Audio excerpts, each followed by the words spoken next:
Oi, vamos voltar ao nosso estudo das aplicações da segunda lei de Newton? Vamos lá, isso aqui é uma questão clássica, tá? De blocos, os blocos estão se empurrando, é uma questão clássica de aplicação da segunda lei de Newton, tá bom? Vamos ver o que ele quer. A figura abaixo mostra 3 blocos de massas. Vamos lá, anota tudo que você pode anotar, separa o que você, as informações que o exercício ele te passa para você não ter que ficar voltando toda hora no exercício e você se perder lá no meio. É um tempo que você não precisa perder. Então, a massa de A, 1 kg, a massa de B, 2 kg e a massa de C, 3 kg. Os blocos se movem em conjunto sob a ação de uma força F constante e horizontal, de módulo 4,2 newtons. Desprezando o atrito, então, de novo, não tenho força de atrito. Qual o módulo da força resultante no bloco C, pessoal? A força resultante em C. Você vai olhar e falar assim, professora, mas como assim força resultante em C? Não é essa força F aqui que está sendo aplicada? Não, pessoal. Essa força F, ela é aplicada, ela passa aqui, o bloco A empurra o B empurra o A, o bloco B empurra o C e o bloco C empurra o B. Essas forças aqui são chamadas de forças internas. Elas não causam movimento. Vamos anotar aqui, ó. Forças, internas. Elas não causam movimento, tá bom? Então, quando a gente vai calcular qualquer coisa, por exemplo, ele me fala que eu tenho uma força que é constante e vale 4,2 newtons. Qualquer coisa que eu vá calcular aqui, eu não preciso levar em consideração, a princípio, essas forças internas. Por quê? Porque elas não atrapalham o meu sistema e nem ajudam. O que você quer dizer com isso, professora? Que se essa força aqui cessar, essas forças internas, elas não são capazes de movimentar o sistema ou de parar o sistema, certo? Então agora eu vou calcular a aceleração, ó, através da segunda lei de Newton, porque eu tenho uma força constante. E se eu tenho, veja só, essa força aqui constante e eu não tenho força de atrito aqui para trás, então com certeza esses blocos estarão acelerando. Com certeza, não tem nada que equilibre essa força F, tá bom? Então aqui na hora que eu vou calcular a minha força resultante, quem é que está movimentando o sistema? É a minha força F. Tem alguém atrapalhando? Não. Aí você vai falar assim, professora, mas e a força peso? Eu tenho aqui, ó, peso de A, peso de B e peso de C. Ok? E agora? Tenho a outra força, que é a força normal. Normal de A, normal de B e normal de C. Só que essas forças não estão na direção do movimento, nem ajudando e nem atrapalhando. Eu iria levá-las em consideração, por exemplo, se eu tivesse atrito. Por quê? Porque o atrito depende da normal, depende da compressão que esses blocos fazem na superfície. Ah, professora, mas como assim compressão? Não será igual ao peso? Nem sempre. Volta lá na minha aula sobre força normal que você vai ver. A força normal, ela pode ser ou não igual à força peso. Aqui no caso, que não tem nenhuma outra força, por exemplo, atuando aqui, empurrando esse bloco para baixo, nesse caso, a minha força normal realmente é igual à força peso, mas num plano inclinado não é, certo? E tem outras situações. Então, a minha força F será igual. Qual é a massa que eu vou levar em consideração? Eu tenho que levar em consideração a massa dos três. Por quê, professor? É só você pensar assim, ó, se você deixar um corpo de fora, você vai obter uma aceleração maior, o que não vai ser a aceleração real do seu sistema. Você então precisa levar em consideração a massa dos três. Pensa num carrinho de supermercado. Você está empurrando um carrinho de supermercado com um bebê. Aí, de repente, vai lá e alguém pula dentro desse carrinho de supermercado. Você vai ter que fazer uma força maior se você quiser manter aquela velocidade do carrinho. Então, aqui é o mesmo raciocínio. Se eu deixar de colocar uma massa, eu vou ter uma força sendo aplicada que vai me dar uma aceleração maior. Então, você não pode esquecer. O sistema todo é esse aqui. O sistema é A, B e C. Então, a força vale 4,2. A massa de A vale 1. A massa de B, 2. Mais a massa de C, que é 3. Então, ficará 4,23456 dividido por 6. Então, aqui a gente pode fazer 0,7, ó. Se eu dividir por 6, 0,7 dividido, 0,7 dividido por 6. Oh, meu Deus do céu, 0,7 e o 6 dividido por 6, que vai dar 1. Então, 0,7 metros por segundo ao quadrado, igual a aceleração. Eu não estou usando calculadora, tá vendo? Lá no vestibular, lá no seu Enem, qualquer prova que você vai fazer, você não tem calculadora. Então, é importante você treinar isso, principalmente se você estiver em casa. Que aí você faz a conta e confere, vamos ver se deu certo. Professora, por que a gente fez essa aceleração? Porque agora sim você vai olhar para o seu bloco C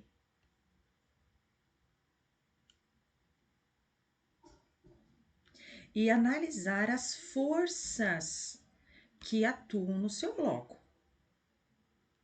Bom, que força que você tem? Você tem uma força aqui que eu mostrei, ó, que é a força de B, do bloco B, em A. Olha só, a força de B em A. Ah, professor, não pode ser força AB. Oh, perdão, não é B em A, não. Perdão. É a força de B em C. Aí vocês perguntam assim, geralmente, professora, não pode ser a força de C em B? Claro que pode. Se você entender o que está acontecendo no processo, pode sim, tá? Mas você precisa compreender. Por que eu coloco de B em C? Porque a leitura que eu faço é a força do bloco B no bloco C. Por isso que eu faço assim, tá bom? E agora eu quero saber essa força aqui.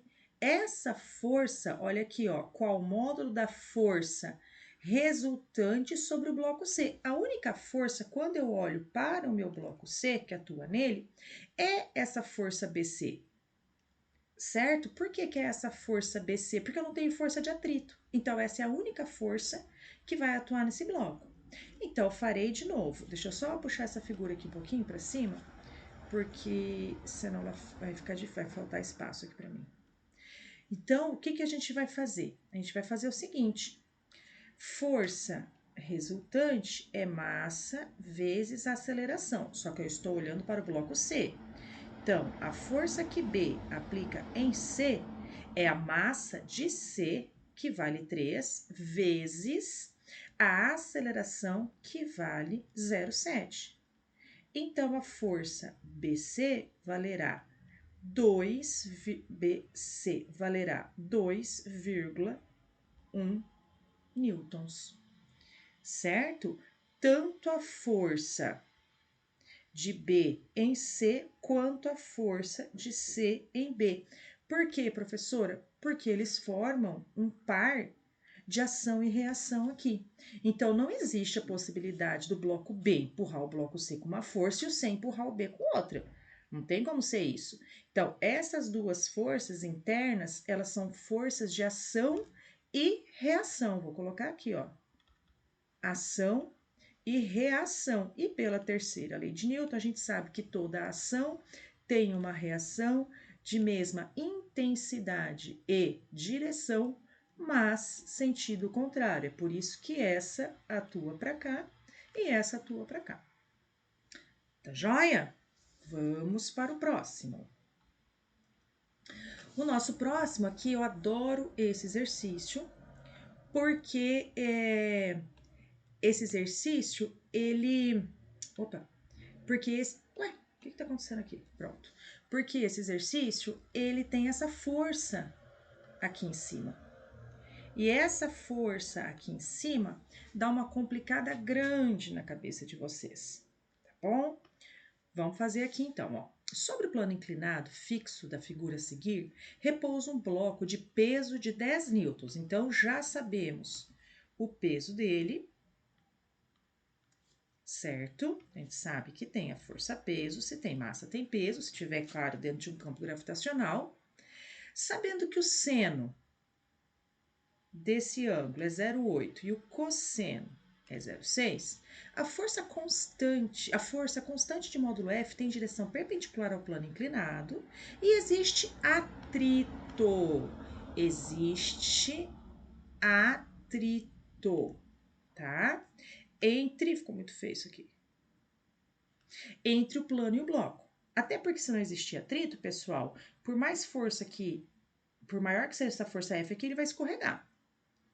Na situação da iminência do movimento. O que é iminência? Do quase movimento. Tá quase se movimentando, mas não se movimenta. Tem-se que a força F vale 26 newtons. Então, vamos colocar aqui, ó. O peso é de 10 newtons, a força F é 26 newtons. Pode-se afirmar que o coeficiente de atrito estático, agora eu quero μe, entre o bloco e o plano vale, por que μe, professora? Porque agora esse corpo está parado. Se o corpo está parado, o atrito que age nele é o atrito estático e não o atrito cinético, certo? A forma de calcular é exatamente a mesma, é μ vezes a normal, tá bom? Mas eu tenho que entender que sempre o μ estático, o coeficiente de atrito estático, será maior que o μ cinético. Por quê? Pelo encaixe das rugosidades da superfície, certo? Já conversamos sobre isso em algum outro vídeo que está lá atrás. Então, vamos desenhar de novo as nossas forças aqui. Aqui eu tenho a força normal. Não posso esquecer, vou desenhar aqui do ladinho, porque ficou em cima, tá? É importante que vocês vejam essa força. Aqui está a nossa força F. Que mais? Eu tenho uma força de atrito. Se ele está na iminência de escorregar, essa força de atrito, ela é para cima. Ela é para cima. Então, aqui está a nossa força de atrito. Acabou? A pergunta é, quanto vale o coeficiente de atrito estático? Vamos lá. Primeiro passo, lembra o que a gente tem que fazer? A decomposição dessas forças. Então, vou puxar o meu plano cartesiano aqui, ó. Tá bom? Aqui, eu tenho PY. Aqui, eu tenho PX. Então, veja só, PY e PX. O nosso ângulo θ está entre PY e PX. Tá joia? Bom, vamos lá. Está parado, o que ele quer dizer? Que a força resultante é igual a zero. Se essa força resultante é igual a zero, é importante a gente levar em consideração que ele pode estar parado, velocidade igual a zero, como ele está dizendo aqui no exercício, mas ele também pode estar em movimento retilíneo uniforme, ou seja, com velocidade constante, tá? A gente não pode esquecer disso aí. Que às vezes, a força resultante é zero, então ele está parado. Não, ele pode não ter força resultante, portanto, ele não tem aceleração, mas ele tem velocidade constante. Vamos lá. Vamos fazer as igualdades dessas forças aqui, ó. Para que esse corpo permaneça em equilíbrio, todas as forças que estão para cima são iguais a todas as forças que estão para baixo. Então, a primeira coisa que eu vou fazer é o Px é igual à força de atrito, certo? O meu Px é o peso vezes seno de θ. A força de atrito é μ vezes a normal. E aqui está o que eu queria muito chamar a atenção. Para essa força normal. Pessoal, quanto vale a minha força normal? Acho que no segundo vídeo, eu falei, no dia de hoje ainda, eu falei sobre a relação da normal com a força PY. E venho dizendo que a normal não é sempre igual ao peso. Então, já mostrei que a normal era igual a PY, certo? Só que agora eu tenho que tomar mais cuidado ainda. Porque agora eu tenho uma força aqui para baixo. Está comprimindo esse bloco. Pensa comigo. Agora, essa força normal aqui, que é a força que a superfície faz no corpo, ela vai ter que equilibrar duas forças. Quais são as duas forças? Olha aqui, ó, essa força F que está aqui para baixo e essa força PY que está também aqui para baixo. Então veja só, eu tenho duas forças que estão para baixo. Quais são as forças? A força F e a força PY. E eu tenho uma força para cima, que é a força normal. Certo? Então veja só, se esse bloco ele não está afundando, se esse bloco não está flutuando, obrigatoriamente essa relação aqui de forças, o que atua para cima precisa ser igual ao que atua para baixo. A soma das forças para cima, força normal, é a única para cima, precisa ser igual às forças que atuam aqui para baixo, que é a força F mais o PY. Então, a força normal será 26, mais o nosso PY. Quem é o nosso PY?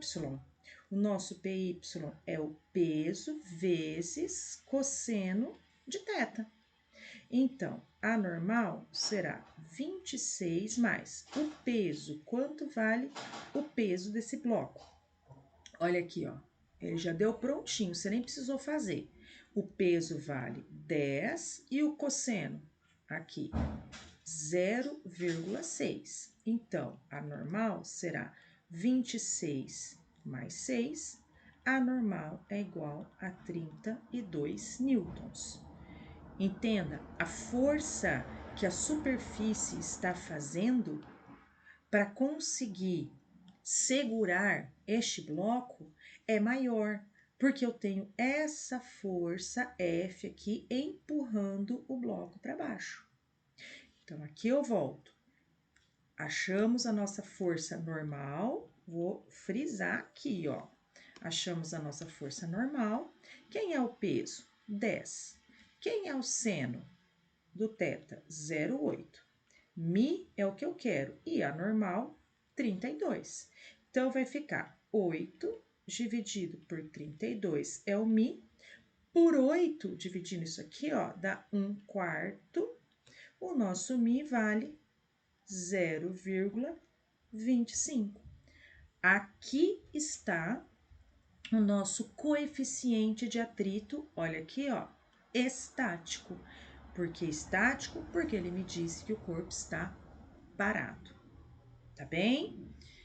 Tudo bem com esse exercício? Se não tá bem, manda uma pergunta que eu respondo para você. Pode ficar tranquilo em relação a isso. Estou aqui para ajudar, tá bem? Se você gostou, por favor, curte, se inscreve no canal, me dá uma ajuda, tá bom? Pode colocar nos vídeos também sugestões de exercícios ou sugestões de matéria que você está com dificuldade para eu gravar um vídeo para eu ficar mais focada no que vocês precisam, tá bem? Muito obrigada, gente, pela atenção. Beijo!